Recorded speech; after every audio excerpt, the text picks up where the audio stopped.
केरल की निमिषा प्रिया अब यमन की सजा याफ्ता कैदी है। उन्होंने हत्या की या नहीं, या जो हत्या हुई वह साजिशन थी या गैर-इरादतन, ये सारी बहसें अभी चलती रहेंगी। लेकिन इन अनचाही स्थितियों से पहले आखिर निमिषा क्या थीं? कौन है ये निमिषा?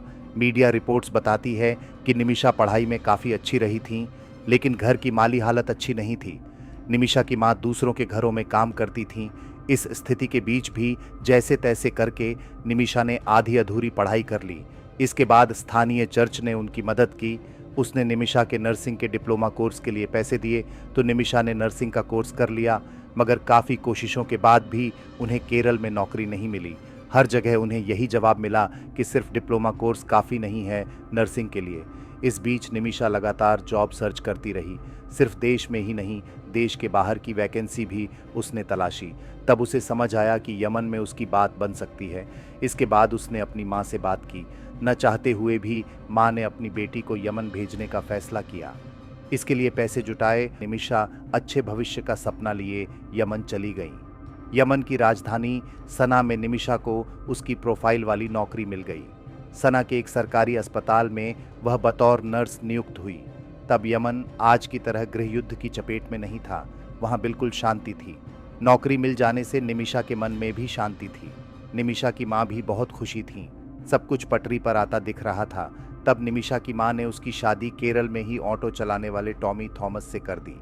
शादी के बाद पति भी निमिषा के साथ यमन पहुंच गया। यमन में थॉमस ने भी नौकरी ढूंढ ली। फिर 2012 में निमिषा ने एक बेटी को जन्म दिया।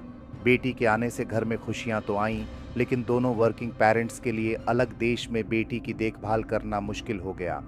थॉमस की सैलरी काफ़ी कम थी, जिससे आर्थिक दिक्कतें बढ़ने लगीं। ऐसे में थॉमस अपनी बच्ची के साथ 2014 में केरल लौट आए। इधर थॉमस देश लौटे और उधर यमन में गृह युद्ध शुरू हो गया।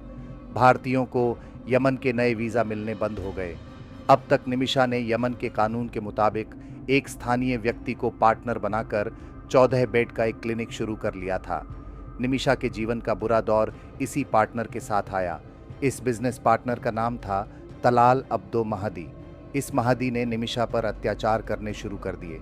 उसका पासपोर्ट छुपा कर रख लिया। इन्हीं सब से छुटकारा पाने और भारत आने के मंसूबे से निमिषा ने महदी को बेहोशी की दवा दे दी, लेकिन बेहोशी की दवा के ओवरडोज ने मेहदी की जान ले ली और फिर शुरू हुआ निमिषा का बुरा दौर। वह गिरफ्तार कर ली गई और उसे इसी 16 मई को फांसी की सज़ा दी जानी है।